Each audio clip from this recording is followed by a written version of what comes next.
بسم الله الرحمن الرحيم. السلام عليكم ورحمة الله وبركاته.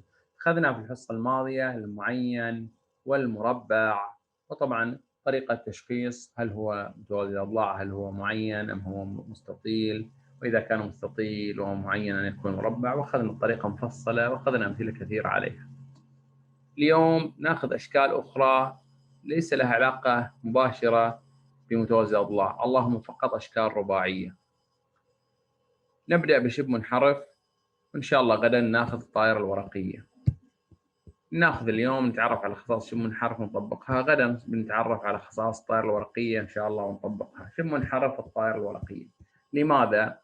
تستعمل في رياضات القفز، صناديق ذات أجزاء متداخلة مصنوعة من الإسفنج ذي الضغط العالي، وتتخذ منصات وثب ودرجات صعود، وتمثل جوانب كل من الأجزاء شبه منحرف. خصائص شبه منحرف: شبه المنحرف هو شكل رباعي فيه ضلعان فقط متوازيان يسميان قاعدتي شبه منحرف. في متوازي الأضلاع كان يقول كل الأضلاع متوازية المتقابلة، هنا فقط ضلعان، يعني الضلعان الآخران غير متوازيان، ويسمى الضلعان غير المتوازيين ساقي شبه منحرف، يعني هذا الساق وهذا الساق ما هم متوازيان، فقط قاعدتان هما المتوازيتان. وزاويتا القاعدة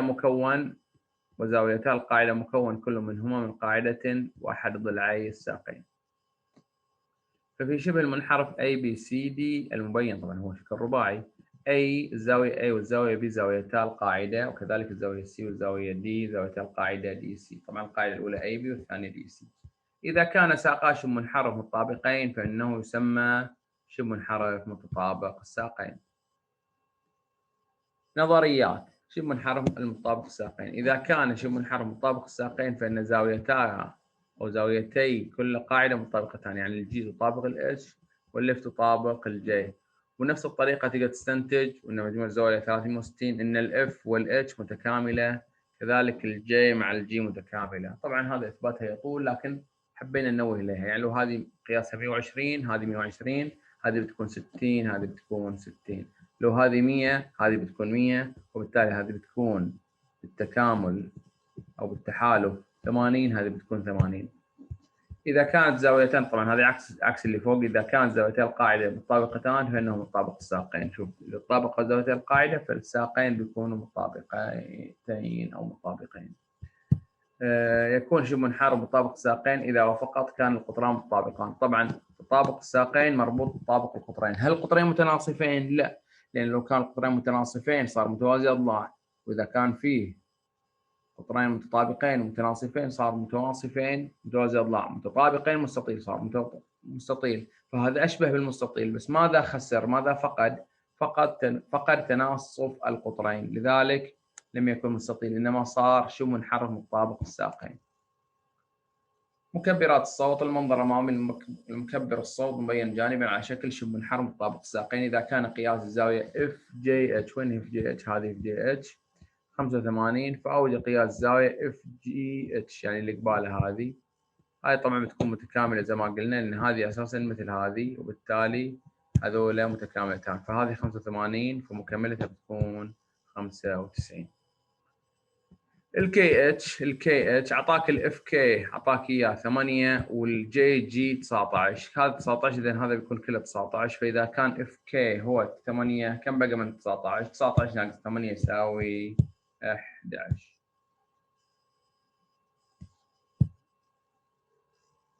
تحقق من فهمك، اوقف المقطع عزيزي الطالب وحاول حل السؤال.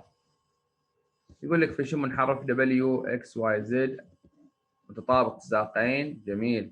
طيب يعني هذه الزوايا بتكون متطابقة وهذه الزوايا اللي فوق مع بعض بتكون متطابقة. أعطاك الزاوية واي زد دبليو، هذه الزاوية عزيزي الطالب كم أعطاك؟ هي 85، نفس ال 85 في السؤال الماضي.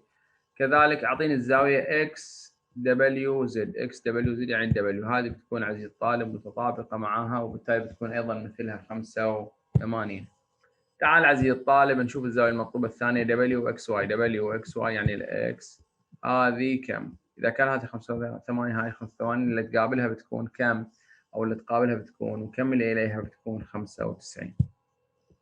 تعالي جاي في الاكس زد، أول حاجة أعطيك الدبليو في 15 كذلك في واي 10 وبالتالي دبليو واي كله بيكون 10 زائد 15 يساوي 25. انا ابي في عفوا اكس زد كامل القطر الثاني، بما انه مطابق الساقين فهو مطابق القطرين، واذا كان هذا 10 و15 25 فاكس زد ايضا بيكون 25.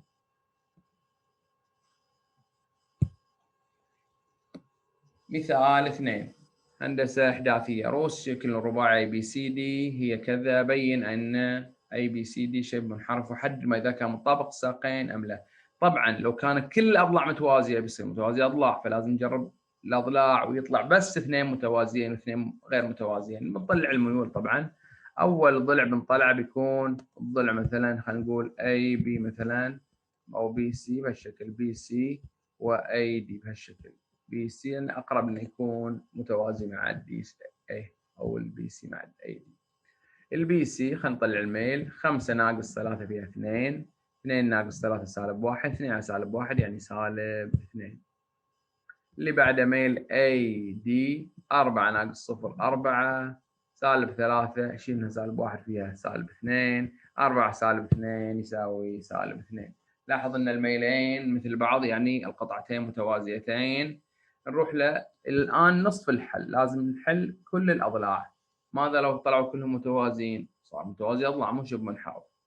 الان نحسب ميل القطعة اي بي والقطعة دي سي. طبعا اي بي بالشكل 5 ناقص 4 فيها الواحد، هذه 5 ناقص 4 هذه الاي بي، و2 ناقص 3 يصير زائد 3 يصير ايش؟ بتصير 5، وبالتالي بتصير ايش؟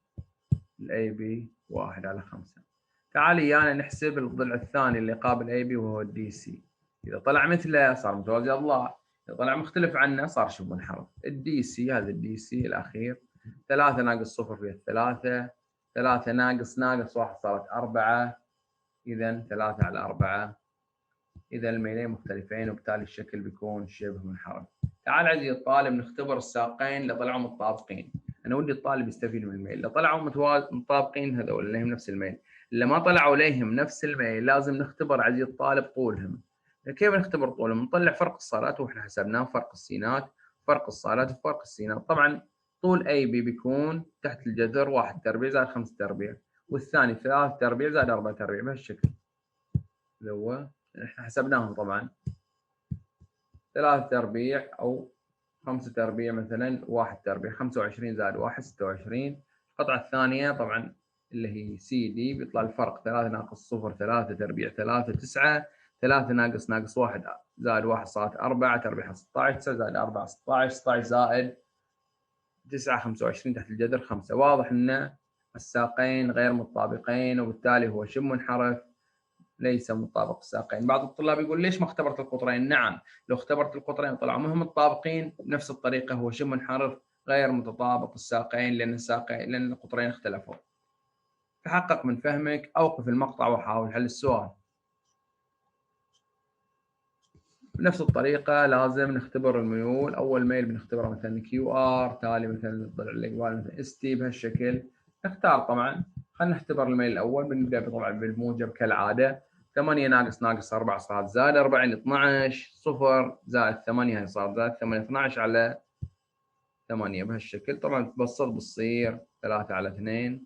طبعا احنا في التبسيط عشان نطلع الطول ما يحتاج نروح ايش؟ ما يحتاج نروح نستخدم التربيع هنا، التربيع والطول هنا بدون التبسيط. تعال اللي بعده كيو ار يبدي اس تي. 8 ناقص 10 صارت 18، 6 ناقص صارت 12، 18 على 12 ايضا بتصير بعد التبسيط 18 على 12 تقدر تقسم على 6، تقدر تقسم على 6 يطلعك 3 على 2. لو قسمت على 4 على 4 بيصير 3 على 2. المهم لاحظ ان نفس الميل وبالتالي نصف الحل هذا لازم اروح للضلعين الاخرين اللي هي كيو تي مع ار اس. انتبه يا عزيزي الطالب، شوف ايش طلعنا ار اس. اذا ار اس 8 ناقص 8 صفر، 6 ناقص صفر 6، اذا صفر على 6 وبالتالي الميل ار اس بيكون صفر. الضلع الاخير عشان نتاكد لازم يطلع مختلف عشان يصير شبه منحرف اللي هي كيو تي. ابدا بسالب 4، سالب 4 وموجب 10 صارت 10 ناقص 4 فيها 6، وهذه -8 زائد 6 صارت -2. إذا 6 على -2 وبالتالي -3. لاحظ أن الميلين مختلفين وفي ميلين متساويين. إذا شو نقول؟ نقول لوجود ضلعين فقط متوازيين فالشكل شبه منحرف. باقي نختبر الضلعين اللي اختلفوا بروح ليه من الفرق الصالات وبربع فرق الصالات والسينات وبربع وباجي يقول طول ار اس تحت الجذر 0 زائد 36 اللي مربع 6 تحت الجذر 36 يطلع طول ار اس 6.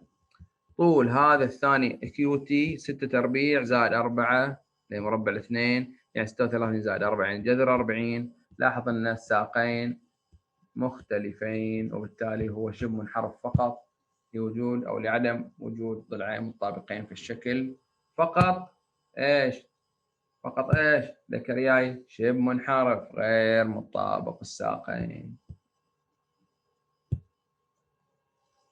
تقدر تسمي طبعا شبه منحرف فقط وتسكت. وهذا آخر موضوع اليوم. القطعة المتوسطة لشبه منحرف هي قطعة مستقيمة تصل بين منتصفي ساقيه وتبين النظرية الآتية العلاقة بين القطعة المتوسطة وقاعدتي شبه منحرف. طبعا هي المتوسط الحسابي للقاعدتين، بمعنى طول هذه القاعدة يساوي القاعدة الصغرى زائد القاعدة الكبرى تقسيم 2. يعني لو هذه 10 وذي 20 هذه بتصير على طول كم؟ 15. كيف؟ 10 زائد 20 30 تقسيم 2 15. وهكذا. ناخذ مثال يقول لك الشكل المجاور LH قطعة متوسطة شبه منحرف FGJK ما قيمة X. طبعا انت بتقول X زائد 18.2 تقسيم 2 يساوي 15. في طريقة مختصرة طبعا كانت طريقة الكتاب ما عندك مشكلة. طبعا تبي تطرح 18 من 30 11.8. في طريقتين. الطريقة الأولى إذا جاء هذا السؤال في الاختيارات أنا أقدر أبحث عن الجواب اللي فيه 1.2 فمكمل 2 80. شوف لاحظ الجواب فيه 80. الطريقة الثانية ما يحتاج تقسم على 2 نفسه هذا ضربه في 2 هذا ضربته في 2 30 ناقص 18.2 أكيد بيكون 11.8. كالعادة أوقف المقطع وحاول حل السؤال. بالشكل أدناه QR قطعة متوسطة لشبه منحرف LMMP ما قيمة X. طبعا نقدر نربع أو نضرب في 2 10 نقول 10 ناقص 8 2 إذا هذا قيمته 2 مساوي ب 2 تقدر تحله. أو تقدر تقول القاعدة LM يعني 4x ناقص 10 زائد BN يعني 8 تقسيم 2 يساوي 5. طبعا 8 وناقص 10 فيها سالب 2 وهذه تقسيم 2 بتروح الطرف الثاني تصير ضرب 5. إذا بتصير 4x ناقص 2 يساوي 10. بهالطريقة تقدر تكمل الحل تنقل الاثنين الطرف الثاني وتصير 4x يساوي 12. إذا x يساوي كم؟ 12 على 4. أحسنت. 12 على 4 كم؟ 3. حياكم الله يا شباب ووفقكم الله لكل خير وفي أمان الله. وفي نهاية هذا الفيديو اللهم لا علم لنا إلا ما علمتنا إنك أنت العليم الحكيم. إذا استفدت من الفيديو اضغط زر الإعجاب والاشتراك وفعل الجرس ليصلك جديدنا وشارك المقطع مع من تحب.